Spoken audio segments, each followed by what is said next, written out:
Good day and welcome everyone to this video.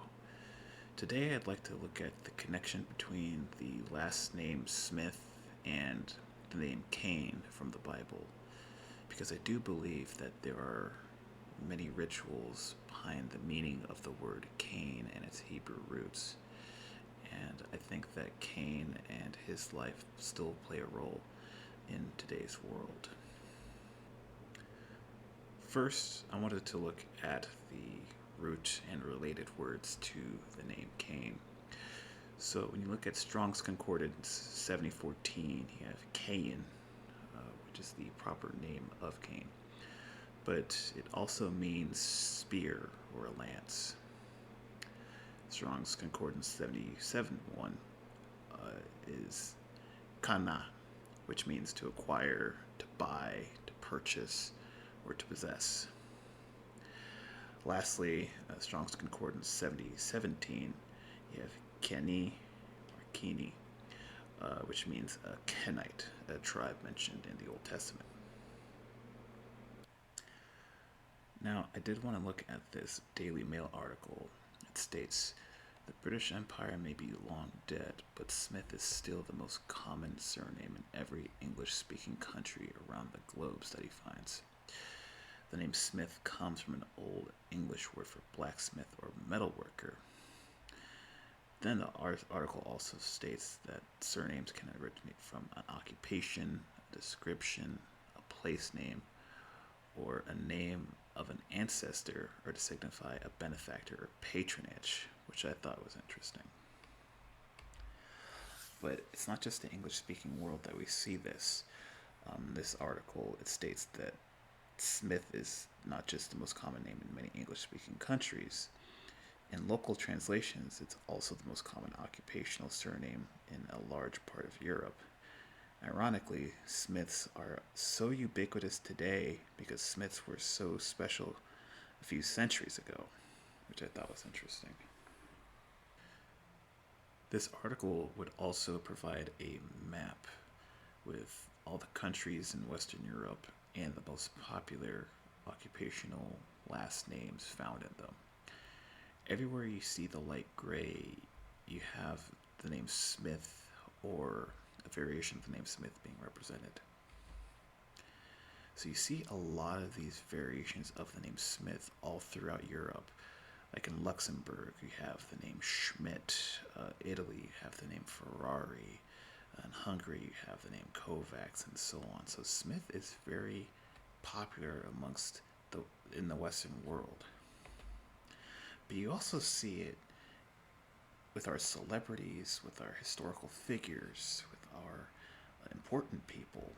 You had political economist Adam Smith, religious leader Joseph Smith, famous actor Kevin Smith, Will Smith, sports commentator Stephen A. Smith, and of course, you have Agent Smith from the movie The Matrix.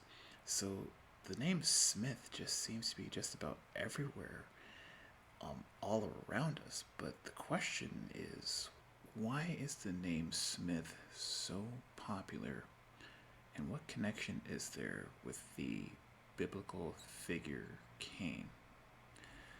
Well, first I want to take a look at the Kenite tribe because I believe that they are relevant to this discussion. The Kenites are said to be a tribe of nomadic metalworkers that are found all throughout the Old Testament.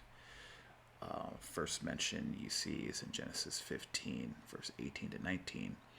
"Unto thy seed have I given this land, from the river of Egypt unto the great river, the river Euphrates, the Kenites and the Kenizzites and the Cadmonites," and it goes on. Next in Judges 1:16, it reads, "And the children of the Kenite, Moses' father-in-law, went up out of the city of palm trees with the children of Judah into the wilderness of Judah." And thirdly, in 1 Samuel 15:6, "And Saul said unto the Kenites, Go, depart, get you down from among the Amalekites, lest I destroy you with them." So what's interesting about the Kenites, and more specifically their name, is that when you look at Strong's Concordance 7017, uh, their name in Hebrew, it roughly translates to the name Smith.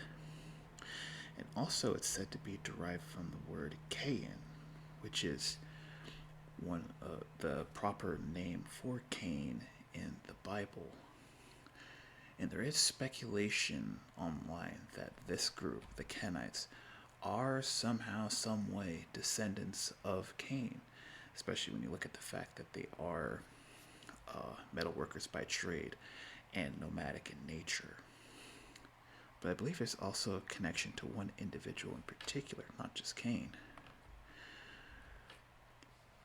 This raises the question, who is Tubal-Cain? Well, it's speculated that Tubal-Cain is actually the origin of blacksmithing for humanity. In the Bible, in Genesis 4, it states, "And Zillah, she also bare Tubal-Cain, an instructor of every artificer in brass and iron." And many take this passage to speculate that Tubal-Cain taught all of mankind how to work with metal. And when you look at the Wikipedia article, he is known as the forefather of smiths. So again, you have Cain linked to a group of smiths. Lastly, I wanted to read a few words from our friends at the Grand Lodge of Ohio. They have written an article titled "Tubal-Cain, the Father of Smithcraft." In the article it states, "Because of Tubal-Cain's significant contributions to the science of craftwork, Mackey believes he can be looked upon as our Masonic ancestor." The article goes on to say, Tubal-Cain mastered working with metals and forging tools and was the first instructor of workers in those metals, affording him a place of honor and respect in Freemasonry as a forefather of all master craftsmen.